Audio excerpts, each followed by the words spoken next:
Good evening, everybody. We're glad you're all here tonight. My name is John Holtz. I'm with the Lakewood Ranch Business Alliance. This is really just an elaborate scheme to get food trucks and beer and get outside on this beautiful little cold front that we're experiencing. So really a terrific gathering of ideas, people, and thoughts. And this has been something that's been really near and dear to me for a while. And the Lakewood Ranch Business Alliance is last July, during the height of the pandemic, we had to move our retreat indoors. And we're having our board retreat, and we said, out in Lakewood Ranch, it's we really need to step it up. We lack diversity at the board level, our businesses, our membership. We need to do something more. We need to reach out to our region. We need to do better with diversity, inclusion, equity. And I took our committee, our Economic Development Committee, and I wanted to lead it from an economic standpoint. And, I look at the numbers, just the disparaging differences between black-owned businesses and white-owned businesses, the sheer numbers, home ownership, education disparities.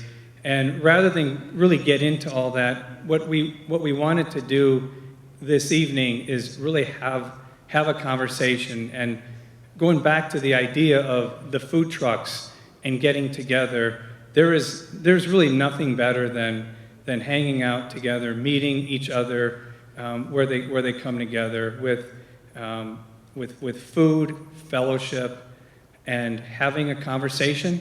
May not always be comfortable. It can be a little crunchy sometimes, right?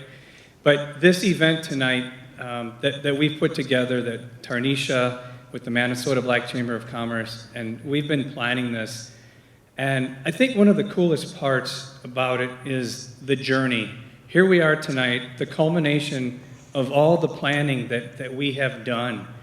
And I have to tell you, everything that we've worked on together, we've come from two different business organizations, both trying to elevate our businesses, grow the strength of them, make them better, make them have stronger voices in the community, to lift up their families, lift up their neighborhoods.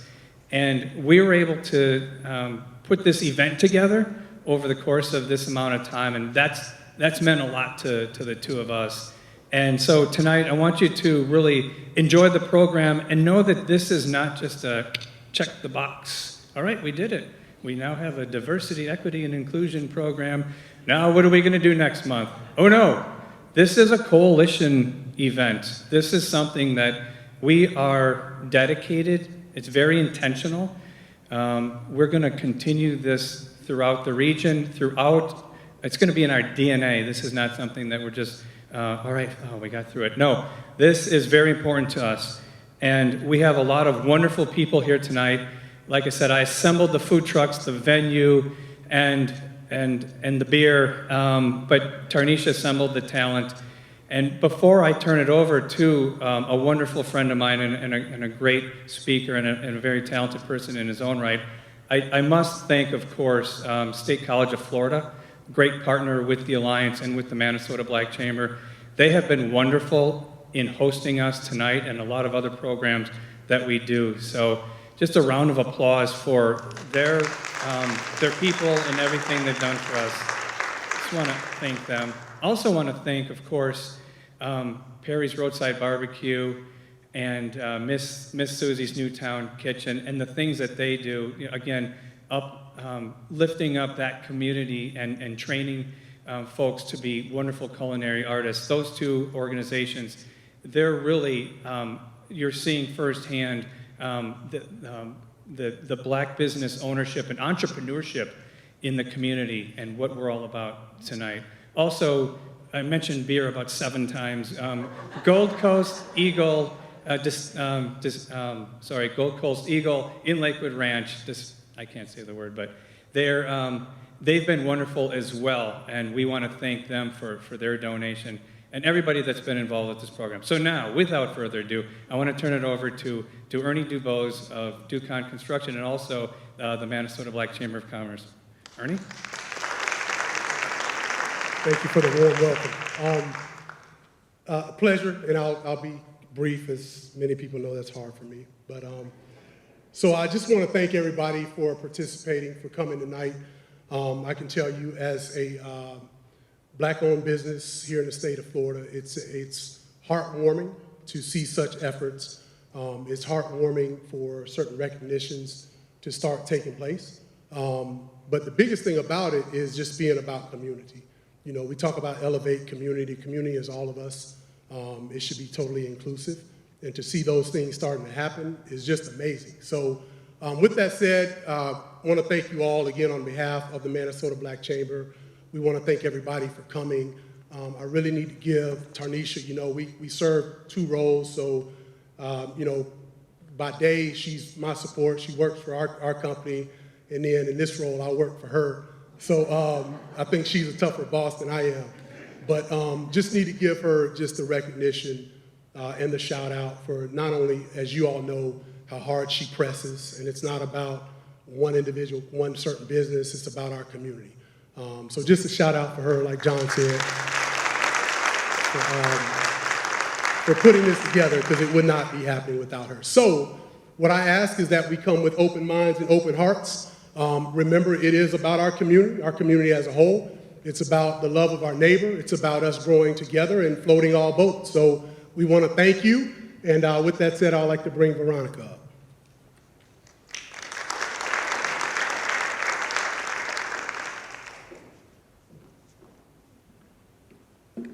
Good evening, everyone.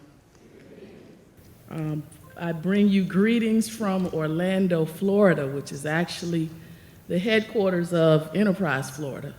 We are in Tallahassee, Orlando, and Miami, and I think I got the best of the three. Thank you guys for having me. I never take that for granted. These sorts of programs are so needed right now, and I think the best thing that he said was journey, because it is a journey. And it is somewhat uncomfortable, but that is really how change comes about.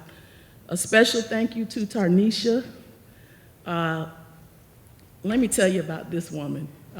Madam President, founder, which I did not know. That is amazing. And Madam CEO. We exchanged pleasantries a while back, and as you can imagine, it went like typical conversations go. I told her about all the wonderful things that Enterprise Florida was doing, and I might have exaggerated a little bit. She told me about all the wonderful things that the Minnesota Black Chamber was doing, and she might have exaggerated a little bit. And at the end, I said what I standardly say, if ever you need me, feel free to call. And if you feel like you need that statewide support, don't hesitate.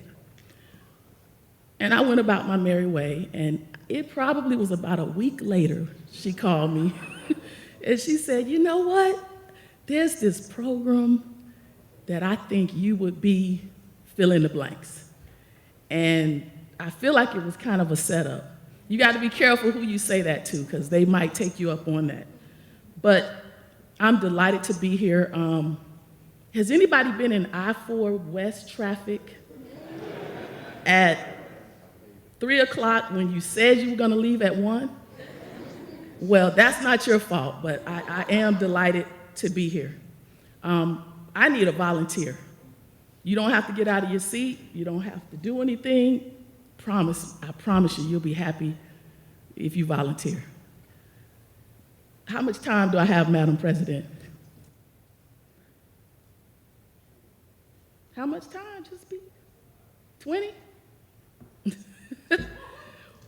When we get to the 15-minute mark, I want you to just jump up and say, is that it? And 2 minutes after that, I need you to jump up and say, ma'am, that's a wrap. Because I'm the one that would be at the Academy Awards sitting there, and they would call my name, and I would say, me? And then I would pull out my notes of my acceptance speech. At Enterprise Florida, we spend a large part of our day. Making sure that minority and small businesses are educated about options for development, training, and yes, access to capital. We focus on options because I believe options create opportunity. Everybody likes options. They create opportunity. And some of you might be asking, why are we here? Some of which we've discussed already. And I make no mistake about it. My lane is minority and small businesses, and I'm passionate about it. And why is this work so important? Well, for me, my commitment stems from the fact that small businesses really are the foundation of our country's economy. According to the SBA, small businesses create 2/3 of all new jobs.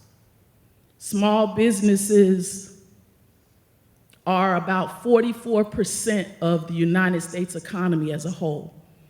And of about, and this is pre-COVID, so don't quote me, but of about 30 million small businesses in the entire country, only 2 million of them are Black-owned.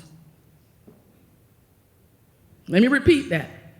Out of 30 million businesses in the entire United States of America, only 2 million of them are Black-owned.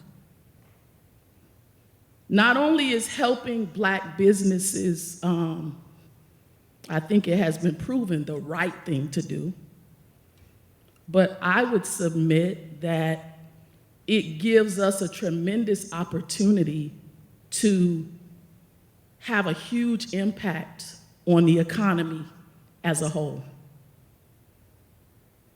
So what does that mean? That means the state of Florida depends on Black business. When Black businesses are strong, statistics show that the economy as a whole is strong. So when we come together, make no mistake about it, it's a call to arms. Whether we're discussing education or the development of business or access to capital or government contract opportunities, and especially with COVID, we know that the call to arms is even more real than ever before. That means that it's time for the journey to begin. And at Enterprise Florida, I won't suggest that we have all the answers, because we don't, but we put forth a deliberate effort every day to do our part. We're in the middle of a huge campaign. This is our previous campaign, Florida, the future is here. Now our recent campaign is Stories of Opportunity. And we say that because we all know the unemployment rate is down. We know that home sales are up about 30% or more. We know that we have some of the top colleges and universities in the entire country. Go Gators. We know that we have no state tax. We know that the talent pool is becoming more and more dynamic by the day. And let's face it, we have great weather year-round. So as some of the young people in our office like to say, Florida is popping. I think we always knew it, but now the entire country seems to understand. And I say that because the opportunity for jobs is greater than ever right now. The opportunities for small businesses are greater than ever right now. But the reality is we have to seize these opportunities. And at Enterprise Florida, I have to spend a little bit of time going over this stuff or my boss will not be happy with me. We help in 3 ways. Consultations designed to educate minority and small businesses about the resources available, development, training, as well as access to capital. we lean upon, some of it is done in-house, but we lean heavily upon our strategic partners, SBDC, as well as SCORE, for business mentorship, business plans, as well as consultations. Loan support is probably one of the most recognizable ways. We often give lenders the incentive to loan to minority and small businesses when they otherwise wouldn't feel so comfortable doing so. One way is through our microfinance guarantee loan. That is when we guarantee up to 50% of the loan. And as you can imagine, this mitigates the risk for the lender tremendously. And also the SSBCI 504 bridge loan, that's designed to loan money for fixed assets such as land, buildings, machinery, and that sort of stuff. In August of 2020, I came on right in the middle of the pandemic. I was brought on to revitalize our MASBEC division. As I mentioned, we realized as well that you can't just talk about it, you have to be about it. And it was the vision of Secretary Sowell that we do more than consultations and more than capital programs. He really wanted minority and small businesses around the state to truly feel supported. So I went to work really establishing strategic partnerships and reestablishing strategic partnerships. These partnerships really allow us to have a deeper level of commitment to outreach, and outreach to me is really where the change begins. We had the opportunity to host in January of this year the Haitian American Business Leader Summit. It was really a delight for us to focus on the Haitian American community. We had not done it prior to that. We had 175 participants, 9 speakers, all of Haitian American descent. And most importantly, we were honored to partner with the Haitian American Chamber of Commerce of Florida. This was just the first of many steps to engage that community. We also had the opportunity to take another step with the Caribbean American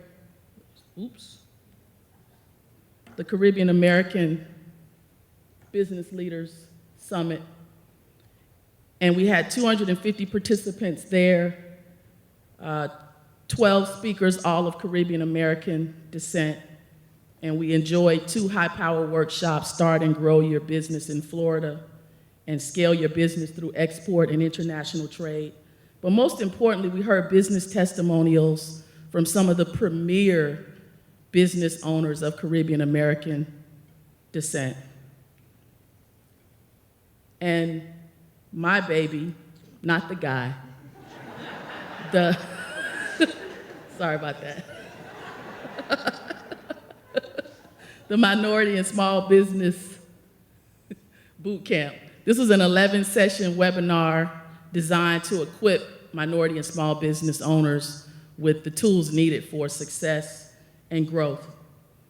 So every other Wednesday from 9 to 10 a.m., we had 1,800 minority and small business owners who we were able to provide resources to virtually.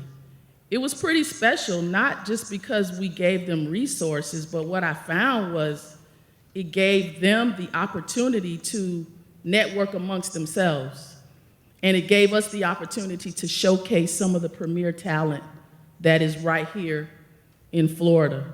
We had 20 speakers, a lot of whom were minority, a lot of whom were women, some of whom were veterans, and it was really special to have the opportunity to partner with minority chambers from around the state of Florida. So in addition to consultations, discussions about capital programs and strategic partnerships, we also went around the state.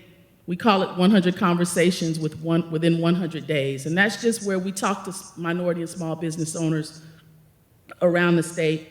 We learn about their needs, their triumphs, their concerns.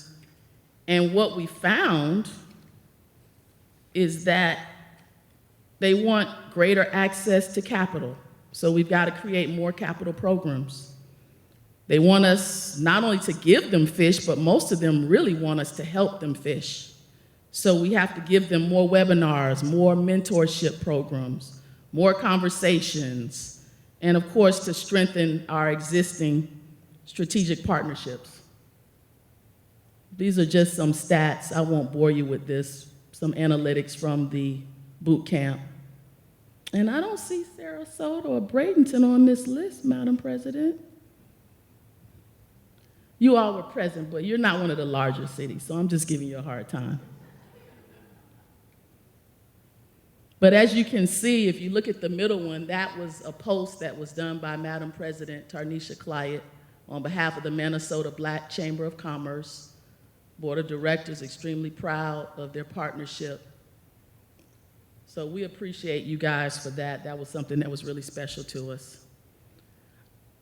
So it's our commitment to continue the 100 conversations in 100 days, to continue developing new and innovative programs, to continue building upon the foundation that we've started. And I think about a comment that the legendary Zig Ziglar made, and it was, you don't build a business. You first build the people, and then the people build the business. And that's really what we're all about. As you can see, these are all of the chambers that we've partnered with, most of the minority and small business chambers around the state. So we're looking forward to continuing the conversation.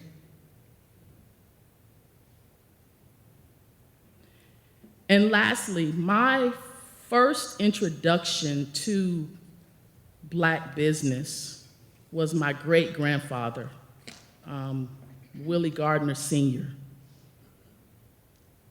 That was 53 years ago when I was born. He was the son of George Madison Gardner, who was born in 1845. He was the son of Annie Floyd Gardner, who was born in 1857. They were former slaves. After the Civil War, the family moved to Leon County. They bought 40 acres on Meridian Road and property in Frenchtown, where they opened a store. My mom and aunt still own the commercial property that housed that store. My mom is 78 and my aunt is 80. My great-grandfather later purchased 360 acres on Lake Jackson, and he rented to tenant farmers. The rent was paid in cotton. Not money. The rent was paid in cotton. And cotton sales paid for the land. This was my first introduction to Black business. My great-uncle, Willie Gardner Jr., who was my great-grandfather's oldest son, is 102 years old. He's still living in Tallahassee. He, my mom, and her siblings still own a good deal of that land in Tallahassee. I think about this story because I know the impact that my great-grandfather had on Tallahassee. I know the lives he touched. I know the jobs he created. I know the people he inspired. I know the mouths he fed. I know the generational wealth that he created, that I inherit because he had a vision. There's so many stories like this. Mine is just one of many. But this is why I celebrate Black business. This is why I celebrate minority and small businesses. All most people want is an opportunity. Not a handout, not a set aside, and opportunity. My generation, we like to provide options because options create opportunity. That's all I got for you.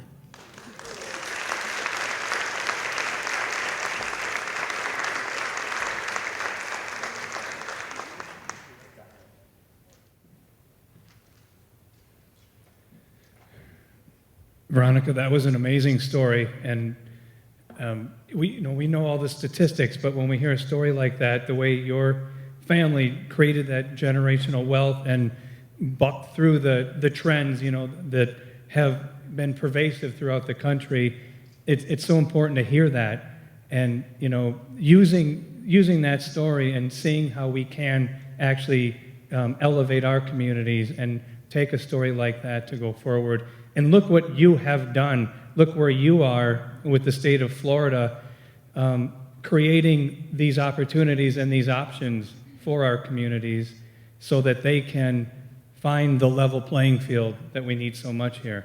So it was very touching to hear that.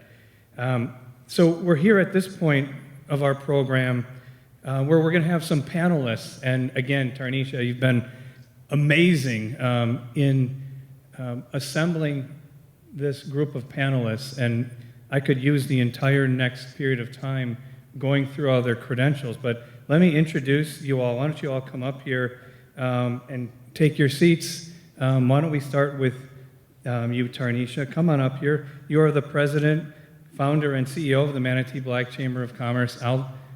Shall I help you come up here? Okay, I know you. All right, I'll keep talking about you. So you invented this organization. I think, Ernie, you come up next with her. The two of you, you work together and have built such an amazing organization here in the chamber. You're a dear friend of mine and a colleague, and you're changing our community one business at a time. You are doing wonderful things with Ducon Construction, as Ernie said, in the daytime, and then the rest of your time, and you never sleep, you're creating wonderful initiatives and opportunities through education, partnerships, and funding with the Minnesota Black Chamber of Commerce. And again, I want to thank you for everything you've done with our program tonight. And then, of course, Ernie Dubose II, the CEO of Ducon Construction, 14 years and generated $500 million in construction in 3 states. Owner's rep and project manager also for the school board of Sarasota County for 12 years. And really, these are great things that we do in our day jobs, right? And then it's all the time we do when we don't sleep. These folks getting involved in the community and rolling up their sleeves. The Boys and Girls Clubs of Sarasota County, Board of Directors. Of course, I mentioned the Minnesota Black Chamber of Commerce, Newtown Community Redevelopment Agency, and of course, number 35 fullback for the Florida Gators in 1996. I had to add that. That's just too important. Yeah, go Gators. Is Madam Mayor from the city of Sarasota here? I'd like you to come up next if you're here. This is a long one, so take your time coming up here. Shelley Freeland Eddy, Esquire, Vice President of Gulf Coast Sports Group Incorporated. This is a 501c3 tax-exempt organization that owns the TBL professional basketball team, the Gulf Coast Lions, and provides Sarasota, Manatee County youth with mentoring, career development, and college preparatory support for student athletes seeking sports-related careers. Also, CEO and managing attorney of the Freeland Eddy Law Group. And of course, we all remember your great role as the mayor of the city of Sarasota. Also, this was interesting, legal counsel for Black Almanac TV show. Thank you for everything you've done in our community, and we're so glad to have you on the panel today. Trevor Harvey, please come up if you will. Since 2005, Trevor has been the Sarasota chapter president of the NCAA. He spent decades fighting for Newtown businesses. And Trevor, of course, believes in meaningful dialogue and fellowship, which is something that I have to hearken back to with, again, the food trucks and getting together, getting people together to have conversations that aren't always easy to start, but once we get into them, they sure go a lot easier, and they're worth having. Trevor helps give voice to the voiceless. He's the coordinator of student support services here at State College of Florida, so he just walked over from his building. So we're glad that you were able to join us tonight. Excuse me. Also has an executive board position with Children First and involved with the Booker High School Foundation. So, of course, glad to have you here, Trevor, tonight. Greg Morton, glad you are here as well. I think you went to Auburn, right, Greg? I did. Yeah, so stay far away from Ernie. You guys sit on opposite ends, please. No. We beat Auburn. That's right. No, we're glad Greg is here. Greg is a CEO of the Ethos Group, which is a financial services organization, education and consulting, very important roles that Greg is involved in there. And of course, lending and other major and very important elements with 32 years as the managing director and Tampa site president with Citigroup. So Greg brings a lot of talent and expertise to our panel tonight.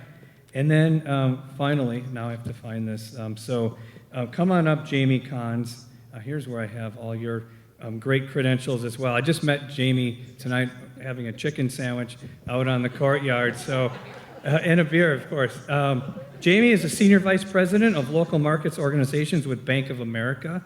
We've realized we have a lot in common. Another one of our Lakewood Ranch Business Alliance initiatives is encouraging students and parents to look beyond the traditional four-year colleges. Not every square fits into a round peg and vice versa. A lot of students struggle with those types of opportunities, and maybe they don't feel that that's cut out for them, and vice versa. So we are encouraging students to look at Manatee Technical College, look at State College of Florida, look at Suncoast. And in my conversation with Jamie, learning that not only in her role with Bank of America, she's also involved on the Career Edge Board, Reach Manatee, Career Source, three very important organizations that have been involved in this effort to help students understand there are many other options besides the four-year traditional college plan. And then, of course, Jamie is also involved with Haven. It's a wonderful organization that helps students and adults with disabilities and placing them in employment too. So without further ado, we have a star-studded group assembled here, and they're going to begin a conversation together, and I want to get you guys started. Please take it away.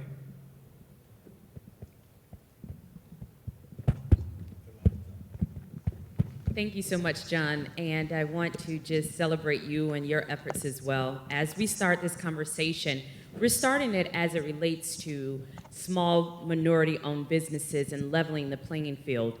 I wanted to just toss out there, what do you feel, or what can we have the conversation centered around minority participation goals? What does that do for a minority-owned business? I can speak pretty well on that. So for us as a construction company, if you look around the state of Florida, there are not many black-owned construction general contractors. I mean, it's too much capital. You have to have great credit. You have to have typically long capital. I got my credit right, but I was still missing the capital standpoint, the capital part, because nobody died and left me a bunch of money. So with that said, for us, what it did, taking a minority-owned construction company, starting it from scratch, what minority goals, particularly in municipalities, school districts, et cetera, what those incentives did was it provided us an opportunity and exposure to projects that we would not have otherwise gotten opportunity and exposure on. And so what eventually happened is, I knew about the business, obviously. I have a degree in construction. I had 9 years in corporate America, so I had the experience to execute the projects, to manage construction. But if you're not coming in with a resume for your own company, if you're not coming in with bonding capacity, if you're not coming in with money in the bank, if you're not coming in with construction management personnel that can do my project, right? If you have a $10 million project, you could love me to death, but if I don't have a project manager and a superintendent with experience to manage your project, you're not going to award that project to my company based on who I'm going to go out and hire, right? You want to know that I have the staff and my staff has the experience to manage your company. So again, unless you have a lot of money, you can't have those staff members on the bench. So what those goals do and what they have done for many of us, and my company in particular, was it allowed me to create relationships with larger construction management firms. And so when they would go into, whether it's a city, one of our first projects was for the city of Sarasota. There was a participation for the scoring and the selection process. There were participation goals. And so if you came to present on the project and you had a minority business with you, then you got a few points for that, right? And like I've always said, get me in the room and I do the rest. So again, because that goal was there, it allowed me to go in with the company, happened to be Half Acre at the time. It allowed me to go in with them, present with them, and everybody's like, man, this guy knows his stuff. He knows what he's doing. And then we won the project, and then we won another one, and then I'm able to, okay, you get some cash flow, some income, then maybe you can hire somebody. And then you have this 1 or 2 projects to put on your portfolio, et cetera. So I say that to sum it up, and then, 10, 12 years later, now we're primed to do 20 million next year of our own. So I say that to say that what those incentives do, we would have never been approached and invited to the table had it not been for those goals. Because us being at the table and those extra points is what put them across the finish line to get awarded that project. And again, once you get there, you have to perform. Just like I tell companies that I mentor, you may be able to get in, you may be able to get an opportunity based on the goals, but once you get there, you've got to perform, and that's what we've done to create our own reputation for managing construction. So to sum it up, that's what those goals and incentives, that's the opportunity they provide. Madam Mayor, from your standpoint, I'm going to ask you that same question from a municipality, a governing entity, and a policymaker. I had the privilege of being able to see both sides of community development, both as a minority-owned business in a community redevelopment advisory area, and also being an elected official for the city of Sarasota, where we had charge of allocating CRA dollars. Before I was elected to the city commission, I was the chair of the CRA board for Newtown. And so I had an understanding as to how government dollars were allocated to the city, and then the city's responsibility of ensuring that there was equitable distribution. One of the things that I have had the ability to kind of foster and facilitate, and I'm happy about that, is getting municipalities to see the value of businesses benefiting from CRA dollars, and that it's more than just brick and mortar. What we had was grants that in place that helped with storefronts, that helped with infrastructure, but they didn't help with capital. They didn't help with hiring. They didn't help with the monthly expenses. And as business owners, you and I know that if you can't pay the rent, you can't keep the lights on, you can't keep your people paid, then your business is not going to run. And we were able to get the municipality, specifically the city of Sarasota, to look differently as to what the return on investment from the dollar was from the CRA dollars that were given from the government to the county to the city. And we had to get them to rethink the fact that, number one, it's not your money, it's government money. And the reason that you are able to allocate it is because the residents in the community look like me and they spend dollars in my community. And so we were able to redirect to say, let's get back to the place where our communities turn dollars around in our community 7 times, as opposed to now it's just 1.5 times. And the reason that is because the goods and services are not in our community. And I flip it to my profession as a law practice. My law office is located in Newtown. And as a business owner within a CRA district, I was able to qualify for some incentives that helped me to build out my office space and to qualify for small business loans because I had the support of the city that worked with another entity that brought in community reinvestment dollars through the CRA. My small business loan was funded through the Black Business Investment Fund of Florida, BBIF, out of Orlando. But because the city of Sarasota had a relationship with SBA and with minority businesses, they were able to connect me, and then I just went through the application process. And the way that we turn the dollars around is that my firm hired his construction company to do the build out for my law office. True story. And we argued a lot. So we argued about paint color. We argued about where's the glass gonna go. We argued, why is the bathroom so big? I mean, we've had those conversations. But I was able to hire him because I had capital, because I was a minority and female business owner in my community. There were still limits on those dollars. It paid for the building, it didn't pay for people. And so then we still have to look at, if you're in a CRA, what else do you qualify for? And as a municipality, what are some of the obligations and what the objectives should be for government to keep Black businesses in business and not always applying for grants, but becoming self-sufficient and giving back because they can now become an employer. I want to just comment one thing, because that's a lot of people, Shelley's comment about, she chose to hire our firm. And again, that was at a time where I was a 1.5 man show. We're trying to get projects, and again, what most people don't understand is, particularly when you're talking about a construction investment, if you're in the position to award a construction contract, if it's the private sector, you're typically going to award it to somebody you have a relationship with, right? I mean, that's just the facts. And so what I try to explain to even minority businesses that I mentor, most of the time, that situation, it's not about the color of your skin. It's about the fact that most of the time, Blacks don't have projects to award because, as Ms. Valdez said, there's so limited amount of Black businesses. And again, we're talking about culturalism. We have to be real. Typically, if you're a white person who owns a business and your circle is people who look like you and go to play golf with you and go to your country club or grew up with you, you're gonna award that project to the people in your circle. And I get it, trust me.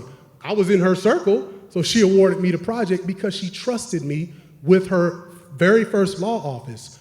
So I say that to say that, going back to what do incentives provide, so now that we were invited to the table, because we're a minority business, it allowed me to build relationships with people that I don't play golf with, people who I didn't grow up with, people that don't look like me, and they found out that, you know what, not only is Ernie a cool guy, but he knows a heck of a lot about construction, and he can do my project as well. And so it works two ways. So I try to mentor people to say, look, we have to get out of our comfort zone, right? We have to seek people who we may not hang with, they may not listen to the same music we listen to, they may not enjoy the same sports we enjoy, but as a business owner, I know I have to get out of my comfort zone because I have to build relationships with people who can award me projects, right?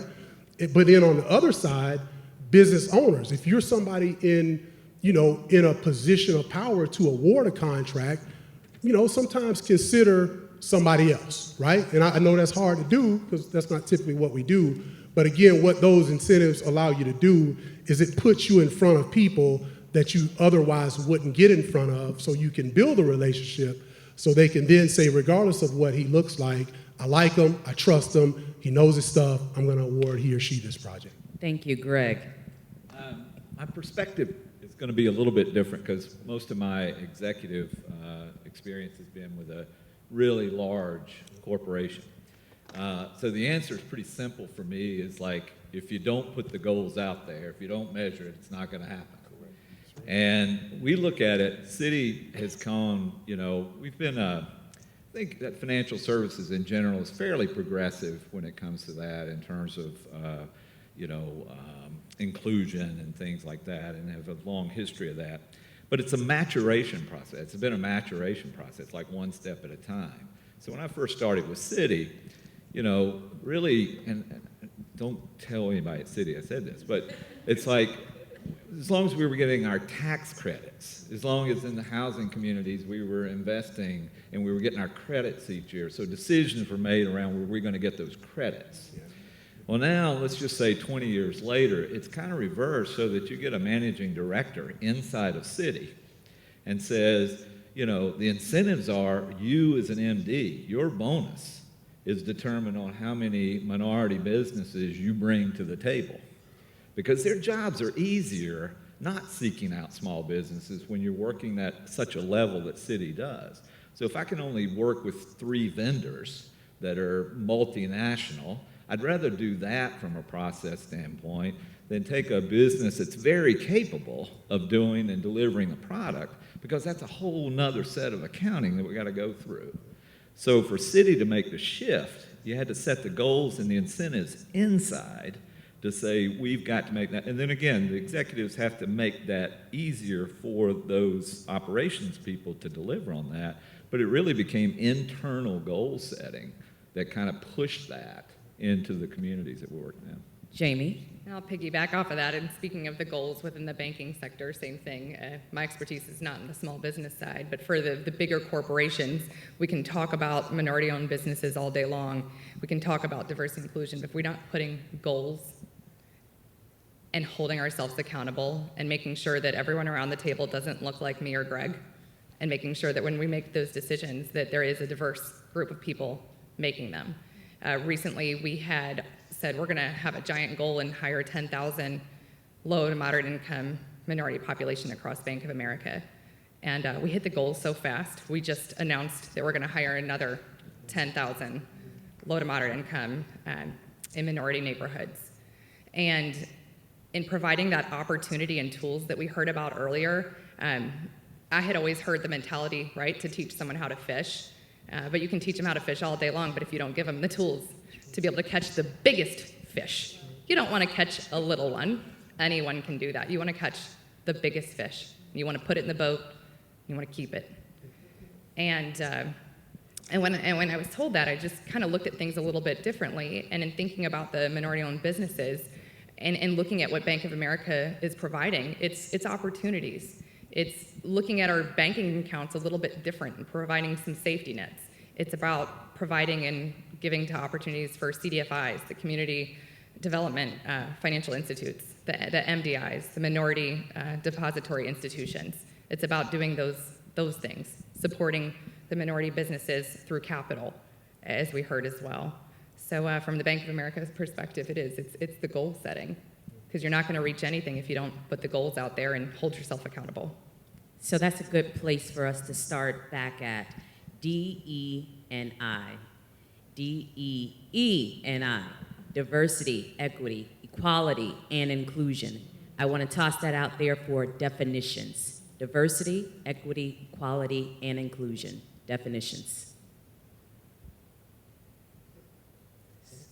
Definition for diversity.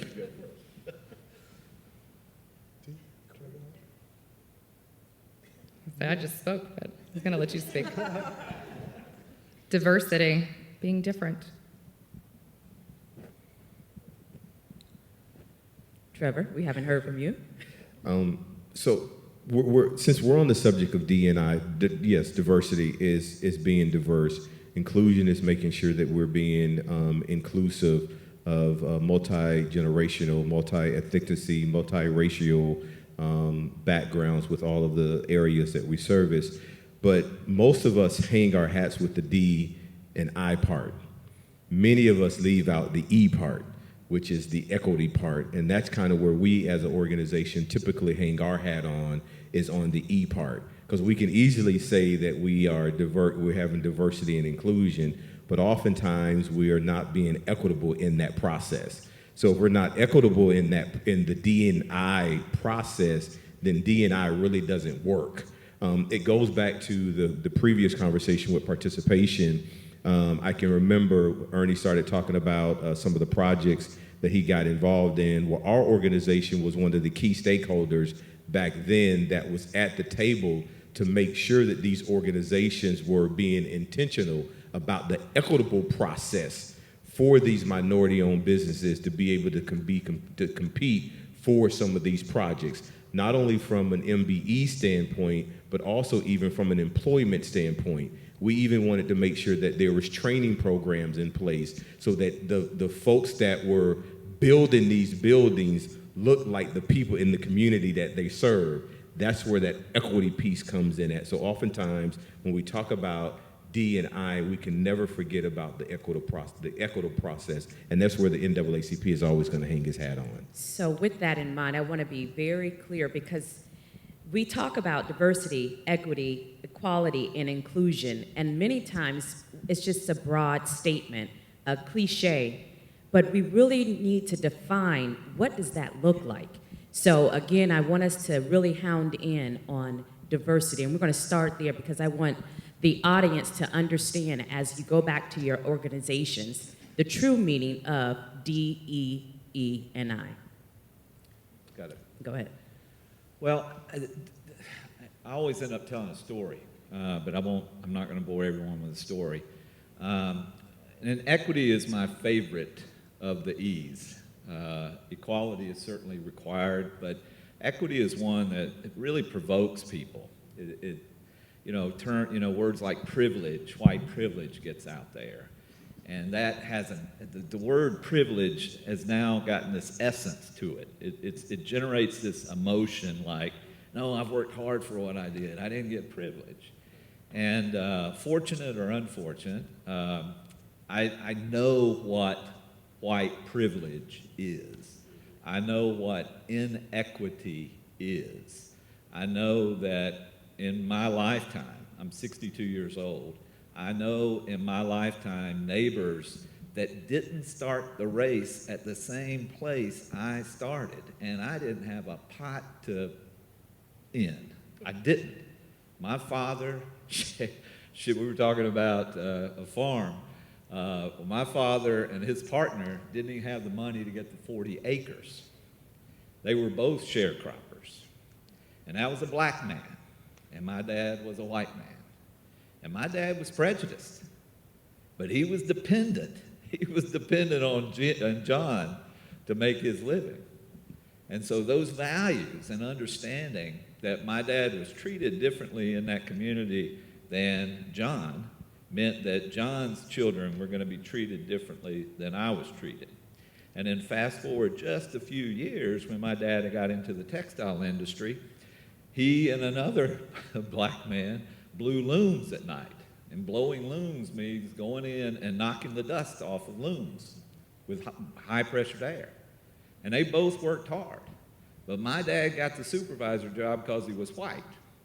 Because his boss told him, I know Bill works harder than you do, David, but I can't put him in charge of white people. And that's in South Carolina, and that's not just because it was the law in South Carolina. It was all across this country. So I know that happens, and my trajectory is going to be very different than what Bill's kids are. It is. And there's an old thing that stuck with me a long time. My dad said this to me, because he was a good man. He had prejudice just like we all do.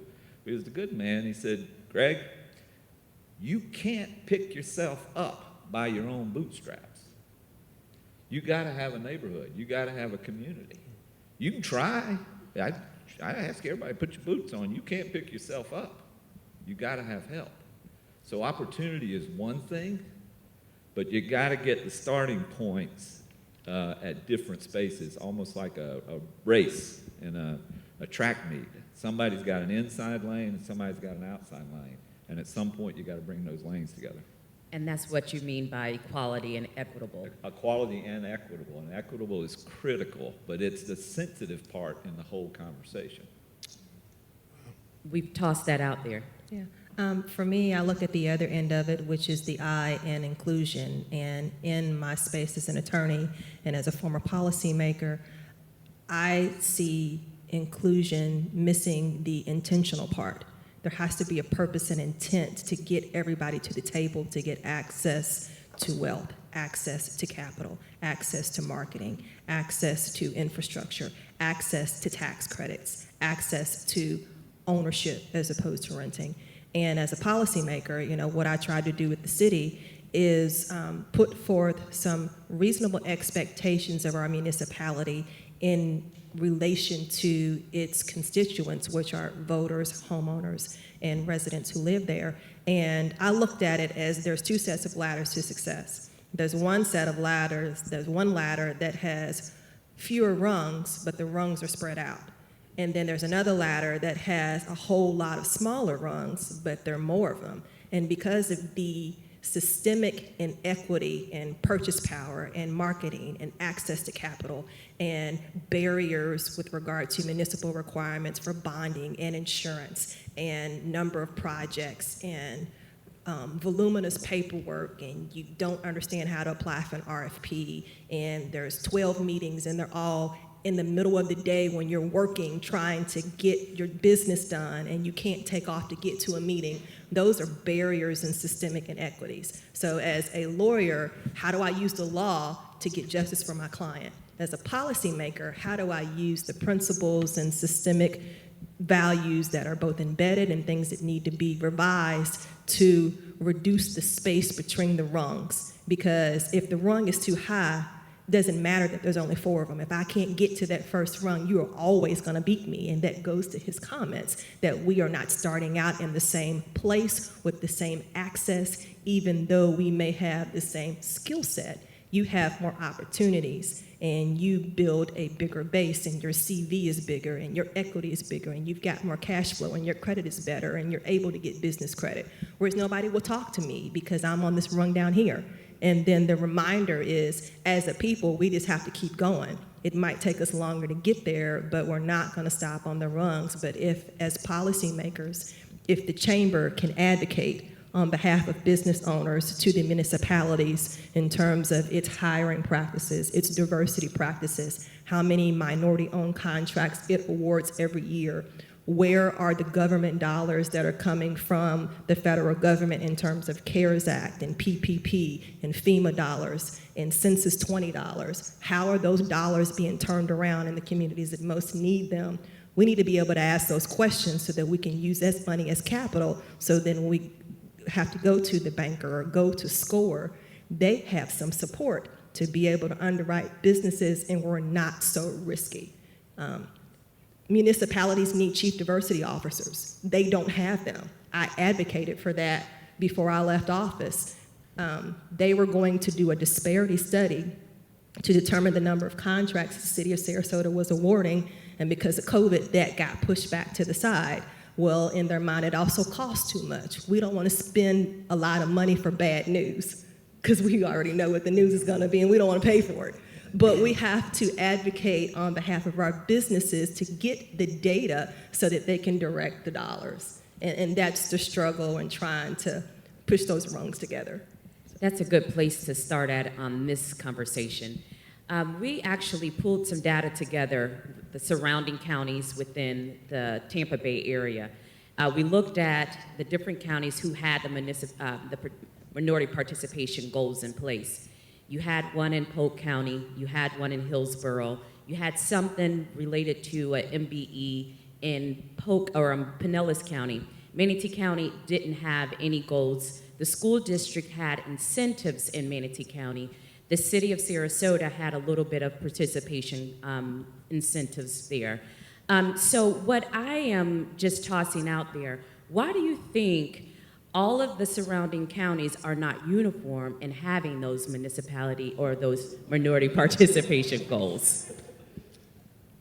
Man, and again, I admire Greg for his story and the comment, and I'm really emotional about it because it means a lot for people to acknowledge those type of things to me, because I know what my struggle has been.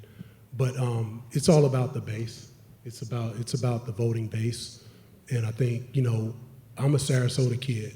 I grew up most of my life in Sarasota. My grandfather was one of the first and only black businesses on 27th Street, which is now Martin Luther King. But my business in every other county, particularly Hillsborough and Polk, has far outgrown my operations in Sarasota. I live in Sarasota. My family lives in Sarasota. My wife is a teacher in Sarasota. My mother's a retired Sarasota County school teacher. My church is in Sarasota, all that. But my business in Tampa, Hillsborough, and Polk County has 10, 20 times outgrown my business in Sarasota. Our Ybor City office, our employees work there. I have an office in Sarasota that sits empty 90% of the time because it's just an address. I go Nobody's there there because we don't have it. sometimes. She goes there sometimes. But I say that to say that, it's a shame, right? Because politically, this is my town. Sarasota is my town. From a business-wise, I know people, but it's the base. There are no incentives. The base doesn't support it, doesn't demand it, and there's nobody to put any pressure. Whereas if you go to Hillsborough and even Polk County and some of the other places that were named, the base is demanding it from the people that they put in office. Therefore, it gives an opportunity to a business like us to come into town. Like, it's easier for me to go somewhere else and win projects, and then those people figure out, they learn how great we do business, and now they love us and they're giving us more and more work when I can't even get that in my own town. And so so to sum it up, why doesn't it happen? Because it's the base, it's the tax base. The elected officials, nobody has pressing elected officials to do it, and I hate politics, I don't get into politics, but that's the point. The point is that unless the community and the people putting people in power says you need to do this, it's important to us, you need to do it, and if you don't do it, we're gonna get you out and put somebody else who will do it. It'll never happen. And I've made up my mind, and my wife tried to get me to move to Tampa, but I wanted to live in Sarasota. But anyway, so that's, I won't get on my soapbox. But you know what, Ernie, you're hitting the nail on the head, because Tarnisha and I have this conversation all the time. Matter of fact, we was just on a call with a couple of organizations, the EDC and Visit Sarasota and all those other kind of places. And one of the conversations that we're always having with them, it goes back to one of my favorite words, is intentional. And until many of these organizations are elected officials, organizations like the EDC and some of those other places that can help us apply the pressure on some of our elected officials to make sure that minority-owned corporations are moving to this area, minority-owned corporations are getting equal access to the capital, but not only getting access to the capital, but even making sure that the percentage rates on their loans that they may go after is even equitable. Those are a lot of conversations that we really don't have, because you may be able to go get a loan as a black-owned business, but the interest rate may be 10 times as high as somebody who doesn't look like you to go to the bank. So then it makes it more difficult for you to be successful the way that you need to be successful. So I'm always going to go back to, you're absolutely right. We're not going to get on the soapbox of some of our elected officials in Sarasota on the county side. I'm going to move on from that. But those, you're right. Those are the issues, and until we begin to break some of those barriers down, we're going to continue to have some of the issues that we have. But as long as we have individuals like Bank of America, who's very intentional with what they do in the minority-owned business, Greg over here being honest about being intentional, we can at least start to move the needle in the right direction for minority-owned businesses. And in closing, we have 5 minutes just to wrap up. I'm sorry. Well, with diversity and inclusion for Bank of America, we, made some really big commitments. We put a $1.25 billion commitment to help advance racial equality and economic opportunity. So I'm looking for opportunities. It's in healthcare, small business, affordable housing, and jobs, the workforce development piece. But in closing, and just thinking of what we talked about here today, and an opposite, I actually moved from Tampa 3.5 years ago. And people asked me why to Manatee County as a young person, as a young woman, why? And in thinking of that is great here, but I know that we can do better, and I know that we can absolutely do better as a community to be more competitive and to be more attractive of a place to live for everyone. Thank you, Tanisha.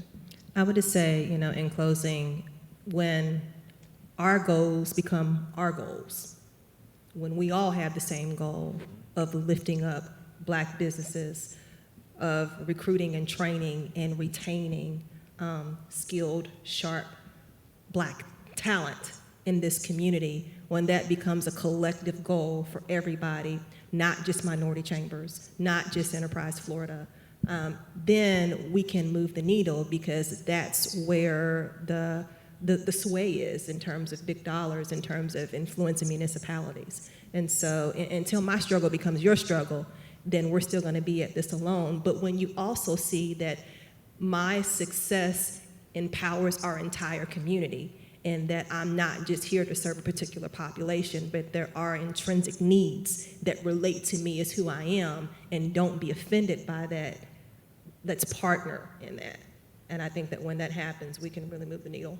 I hear the word empathy in all of this. To be intentional but empathetic about each other, about my experience. My experience definitely isn't Greg's experience.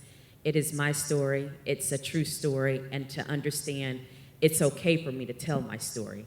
It's okay for me not to get over what has taken place over so many years. So many times we hear people, well, get over it. You didn't experience it. But it's a generational curse, and it's something that has been handed down from generation to generation. And until we do something and we stand up and say, enough is enough, let's elevate together, and let's stand up against racial disparities, and let's unify as a community. In closing, thank you.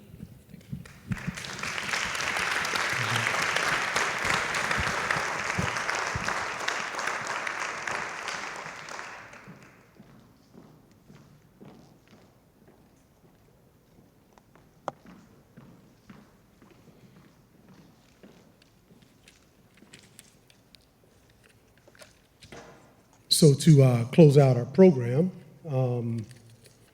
we have our keynote speaker who we welcome and honor, Mr. Hugh S. Campbell. And to give a little bit about Hugh, first and foremost, he's my fraternity brother, y'all knew. So he is a Kappa man, so we know he's a great man. But Mr. Hugh S. Campbell currently serves on the Baycare Health System Board of Trustees. Baycare is a $4.6 billion healthcare organization with over 29,000 employees. He also serves on the audit subcommittee for Baycare Health. Mr. Campbell is also the chairman of the board of directors for the CEO Council of Tampa Bay. The CEO Council of Tampa Bay has over 200 CEO members representing an aggregate of over 30,000 employees and $6.2 billion in revenues. He is currently also the president of AC4S Technologies. It is a hybrid cloud solutions provider and helps companies with tech support, cloud services, cybersecurity, and intelligent building systems. If that wasn't enough, Mr. Campbell is considered an expert in federal sector market, having run a federal business for over 16 years. He also serves as an expert in cybersecurity, having served in the highest levels of network defense for the U.S. military and managing daily network security of his current business customers. Mr. Campbell is a graduate of the U.S. Military Academy at West Point, New York, and holds an MS in telecommunications management from Golden Gate University. And as I saw him on the cover of the Tampa Bay Business Journal last month, I said, man, I want to be like Hugh when I grow up. So I welcome Mr. Hugh S. Campbell.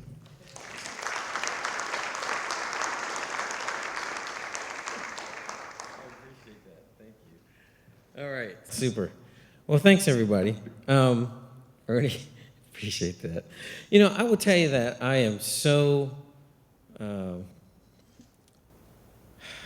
enthusiastic about what you guys are doing in the conversations. These are very, very difficult conversations. We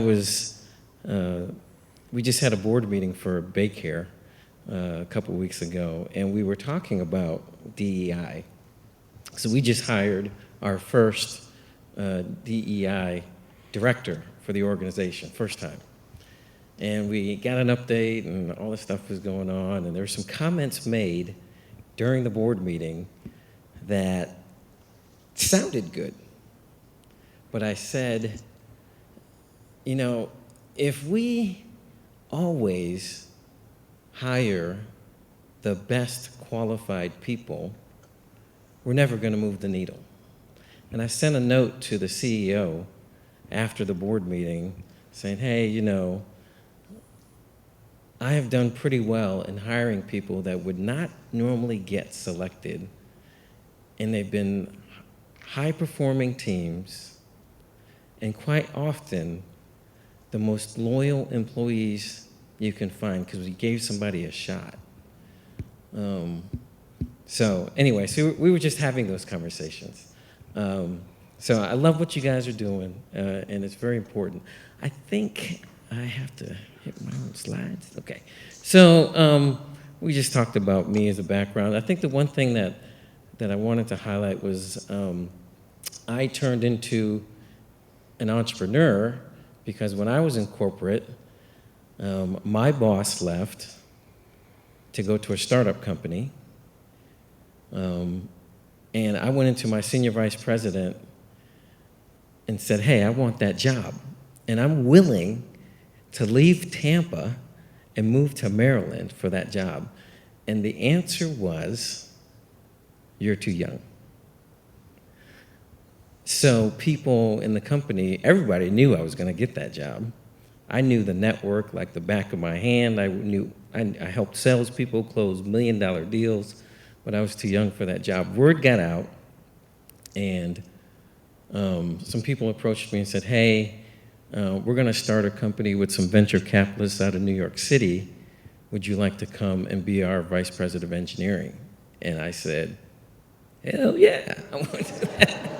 So that's how I became I call myself an accidental entrepreneur because I hit that glass ceiling inside of corporate. And it was the best thing that ever could have happened. You know, I talk about, you know, the clouds are dark, it kind of sucks and all that stuff, and you may not understand why you're going through what you're going through, but usually there's an opportunity at the end. Man, Ernie, you stole my thunder. Everything I want to talk about, you've already said. Well, I just want to say a couple things. Obviously, the programs are important.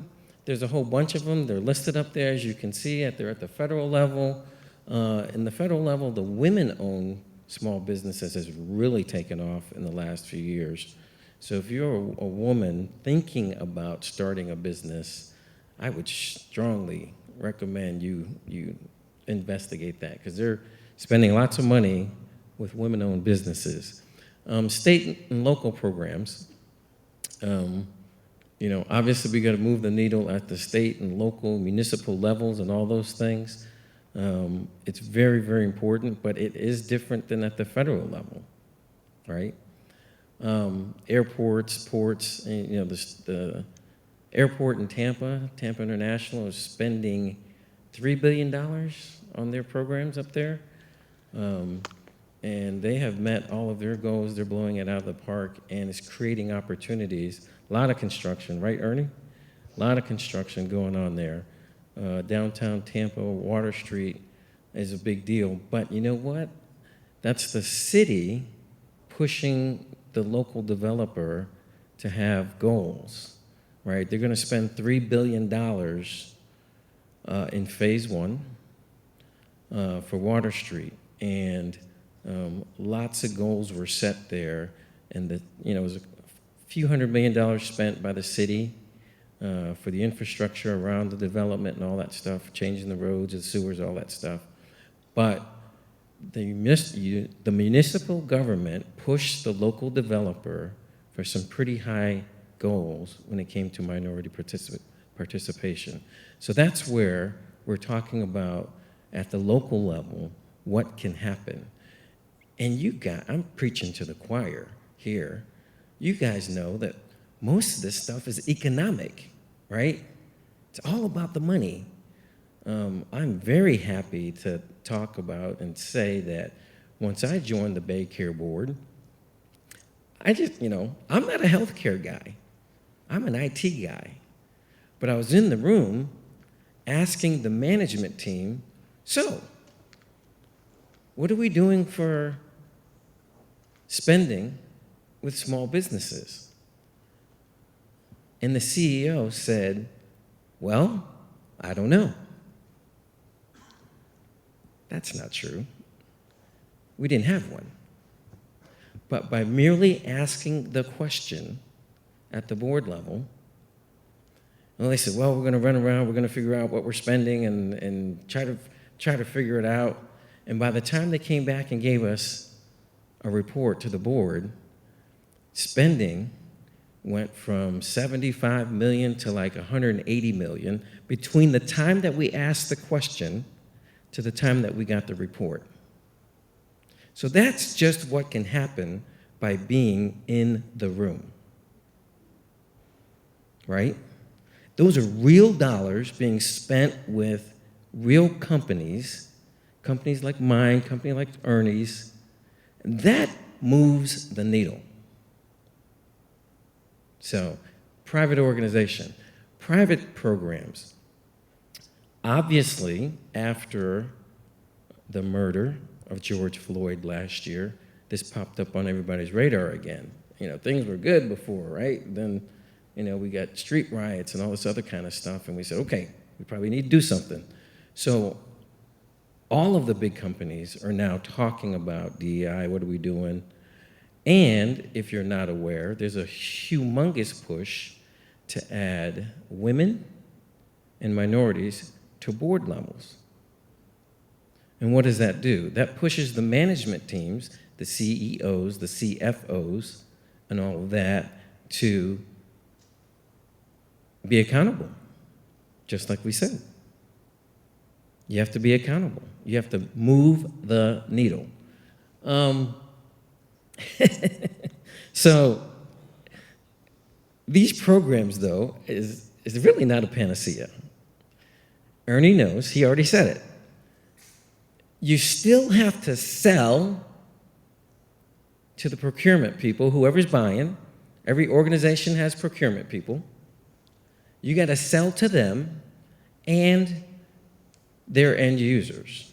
So when you show up, you still have to perform, right, Ernie? You still got to perform. And what I tell when I mentor small businesses, I spend a lot of time mentoring small businesses. I tell people all the time, I would probably make a lot more money if I didn't spend so much time mentoring. But not only should you be a viable alternative to the next company, you have got to be a great choice. Why? Because I know my stuff. I've done my homework, whatever the case may be, right? And really, one of my mentors told me a long time ago when we first started our second company, he said, someone is much more likely to write you a check if you solve the problem at hand.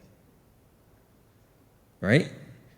So if you're going to solve that guy's problem, and oh, by the way, you're a minority-owned business, and that's like an extra plus check mark kind of thing. But the bottom line is you got to know your stuff, you got to perform, you got to execute, and then many times we'll say you got to be better than the next guy, and that's just a plus. It should be a plus to everything else. These minority certifications can smooth the procurement process, particularly at the federal level, because federal procurements, and the good mayor will tell you, procurement is hard. At the federal level, the book is like that thick, and the book is so thick, and there's so many rules, it basically says you can do anything. Right? But it can make it easier for the procurement people to buy your products and services. So just keep that in mind. I'm almost done, actually. I think, obviously, it can be a game changer. My company, AC4S, we sold it about 3 years ago to a company out in Hawaii. We weren't a construction company. We were Lakewood services. We did IT stuff, banging on computers, right? At first, when we got certified as a minority-owned business, we really didn't use it. Why? Because what we were doing was very niche-y kind of a thing, And we were getting awarded contracts anyway because people needed the services we were providing. And then somebody said, you know, you got this 8A program thing, you should probably use it. We're like, oh, okay, yeah, we should probably use it. Well, then, that's when it was the jet fuel, it was the rocket fuel for what we were already doing. And so we did over $400 million in revenues before we sold the business. Worldwide Global, WWC Global is a woman-owned business headquartered in Tampa. You guys are going to love this story. They were military spouses in Europe with their husbands who were assigned over there. One had a PhD, one had a master's degree, and they were sitting around in Europe doing nothing and couldn't get any jobs with local companies because they didn't speak the language, and they couldn't get jobs in the federal system because of various reasons. They said, well, you know, we got this admin position. He's like, wait a second, I have a PhD, you want to give me an admin position? Are you kidding me? So they got together, started this company in Europe, and initially they were focused on providing jobs to other military spouses. That was like 10 years ago. So they moved back here to the States, they came to Tampa, and really, again, got certified, but they were solving budgetary problems, quite honestly. And about 3 years ago, they were awarded the largest contract ever to a woman-owned business by the United States Special Operations Command. You know, guys that kick in the door, double tap, all that kind of stuff. It's a $300 million contract. Because they're a woman-owned business. But they were solving the problems that was needed, because if you remember, after 9/11, the budget for SOCOM went like this. They were about $6 or $7 billion organization. Now I think they're about 12. What do you do with all that money? You got to track all that money. You're buying stuff, you're doing stuff all around the world. They had a problem, and that company helped them solve that problem. So Worldwide Global, WWC Global up in Tampa, look them up. It's an amazing story. Worldwide Technologies. Has anybody ever heard of Worldwide Technologies? Anybody? That's too bad.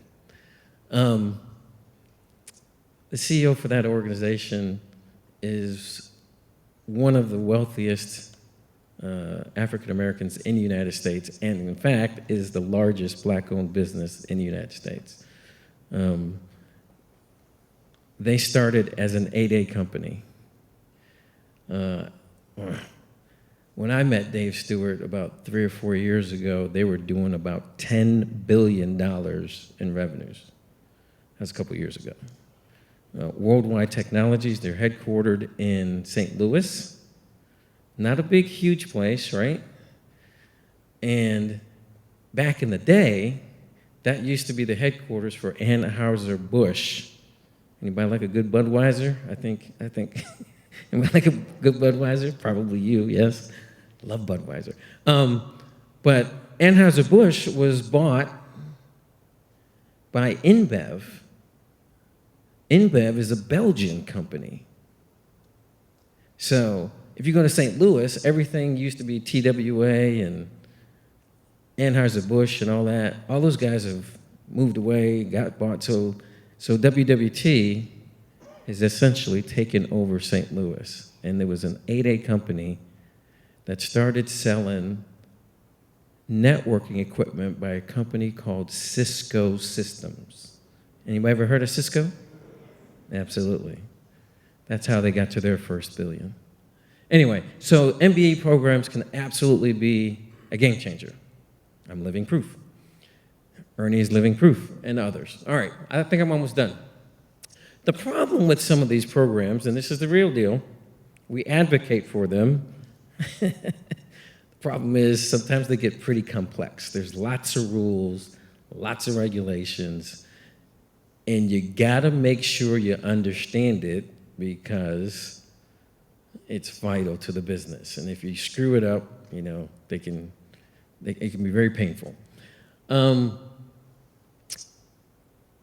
You know, I went to the city of Tampa a few years back. They had this program to do IT stuff. It was the biggest contract that the city of Tampa had ever led for IT anyway. It's $200,000.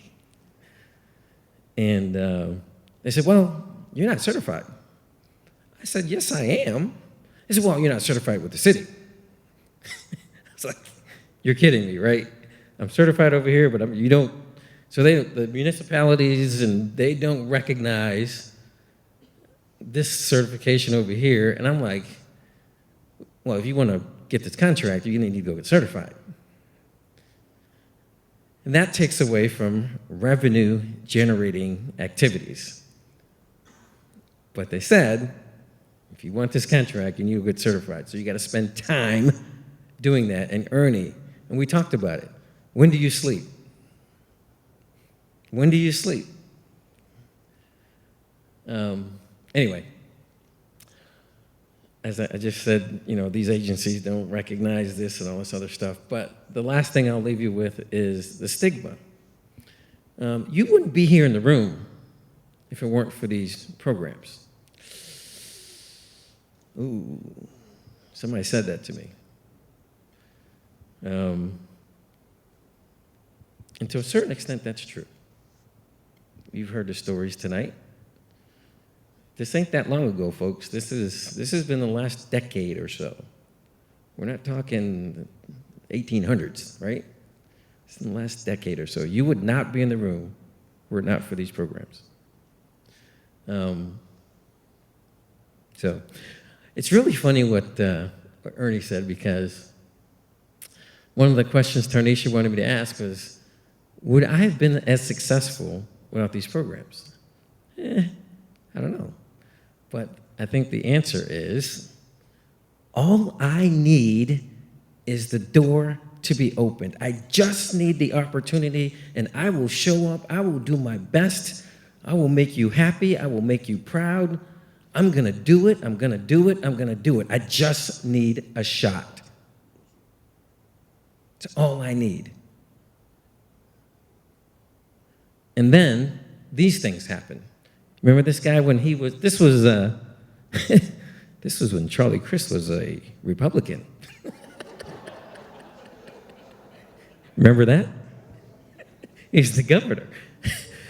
And the Chamber of Commerce gave an award. Remember this guy? He's still a Republican, but he was the governor. Now he's like our senator or something. Bob Buckhorn's a great guy.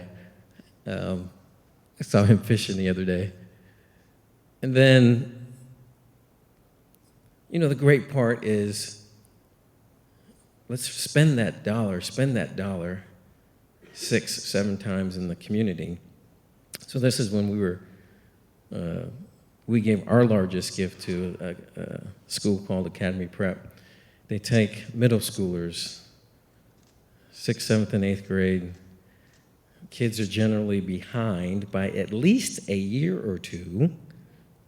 Most of the kids are Latino and African American. And those kids go to school for 11 hours a day, 6 days a week, 11 months out of the year. And they take those kids who are behind by a year or two and get them ready, and they send them off to the best high schools, not only in the Tampa Bay area, but all over the United States, some of the prep schools, Andover, up in Massachusetts, all that kind of stuff. So I personally believe that education is the key, so that's the biggest check I ever wrote to a nonprofit. So, but again, as a result of standing on the shoulders of those that came before us. This was not too long ago. I was pushing, it's really unfortunate, quite honestly. So this picture is Craig Richard. He's the EDC guy for Tampa Bay. They just changed their name. He's also a fraternity brother, if you don't know that. Came from Atlanta, and has done a fantastic job with economic development. And you could probably say, are we have any economic development guys here today? I mean, you guys got, ladies, man, you guys got an easy job. We got sunshine, we got beaches, come on. No taxes. You guys hiring? Anyway, that's Craig Richard. And the mayor, obviously, you should probably know that Mayor Jane is of the LGBT community. There's yours truly there. And Yvette Segura, who just turned 60 on Tuesday, she's the chairman of the board for the Tampa Bay Chamber of Commerce. And so I was pushing for this picture to be taken during the Super Bowl. And I was hoping that, we could draw some attention that the Tampa Bay region is doing pretty good from a business leadership perspective and having diverse leaders in these organizations. So Chamber of Commerce, CEO Council, the mayor, and the economic development. And then there's been a couple other announcements. Benitra Simmons just took over the Tampa Bay Partnership. She's the CEO there. And Pinellas County has a new president CEO as well for their economic development. So it's a great news story, but nobody wanted to pick it up during the Super Bowl. It was very disappointing. So we did it ourselves. Anyway, so, obviously you guys have had the great conversations. Strongly recommend you keep going. Like you said, it's not just, hey, we have a program now. Keep at it. Keep at it. There are many, many, many reasons why we should be doing this.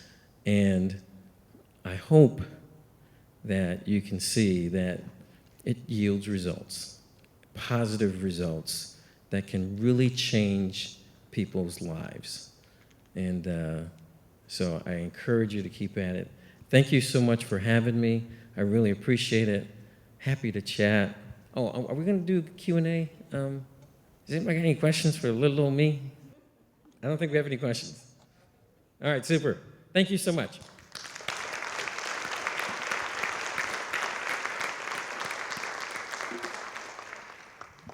I think time has been well spent, but the whole meat and potatoes of this great effort is elevating community.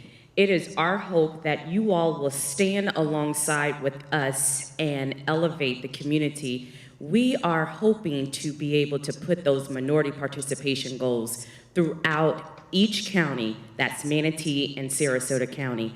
I want to recognize a couple of ladies that stand with me on a monthly basis, and we talk about diversity, equity, equality, and inclusion with leaders of non-profits. If I can have Don stand with me, as well as Diana. I want to celebrate these ladies because they have courageous conversations with me. They're allies, and we talk about having allies to help push the needle forward. Again, I want to also recognize some leaders that are here that are standing alongside of us, and it is my hope that you'll stand alongside me to push forward with the efforts of minority participation goals. So I do want to recognize Jan from the Manatee County government, Jake as well, Cynthia Saunders from the School District of Manatee County, Rob Lewis from Sarasota government, Sharon from the Manatee County or the Bradenton EDC. I thought I had saw the Sarasota EDC here, but maybe I'm mistaken and I don't have my glasses on. So just in case, I just wanted to recognize you if you were here. Also wanted to just recognize Dr. Bill Woodson from Ringling College. I'm sorry, New College, sorry. Also new to our community, but not new to the work of diversity, equity, equality, and inclusion, we have Ms. Karen Pitchett. I hope I said that right. Last but not least, I would like to have our board members and executive team members from the Minnesota Black Chamber of Commerce to stand up.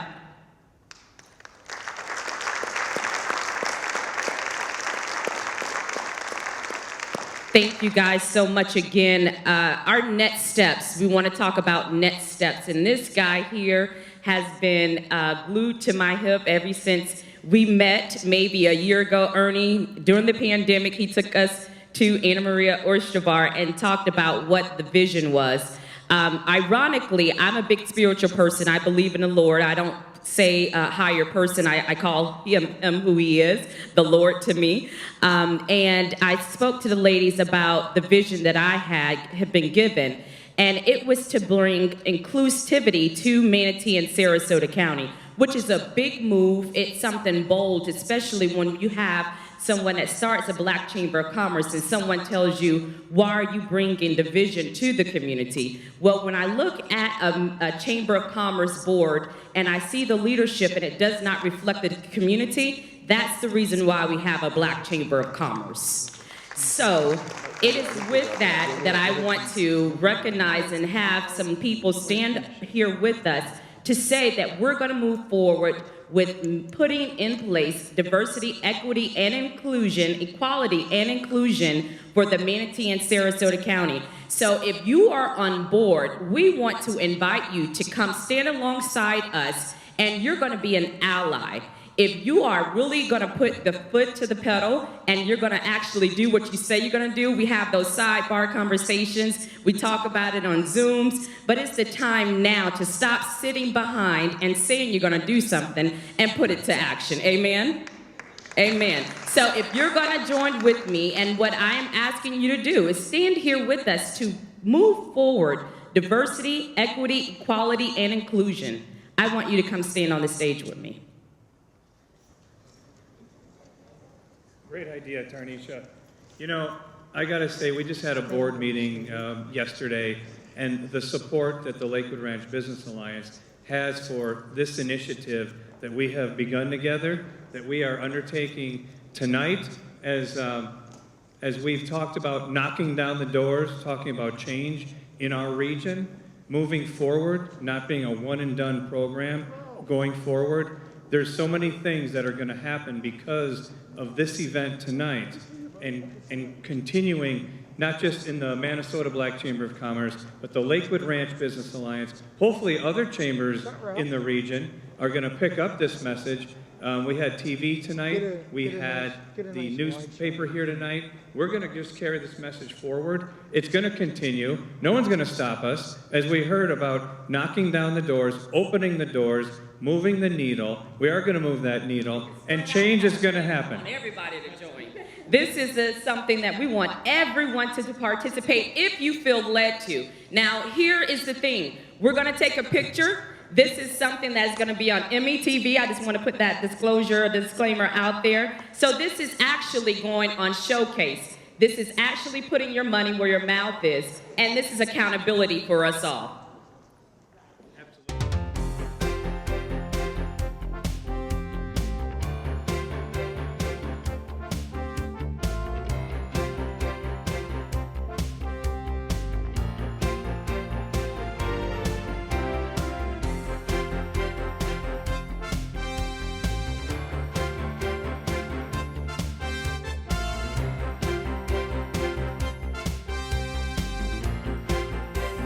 And it's with that we'll conclude, and we say, be tuned to our next steps. We all are accountable for change. A change is here. A change has come. Good night.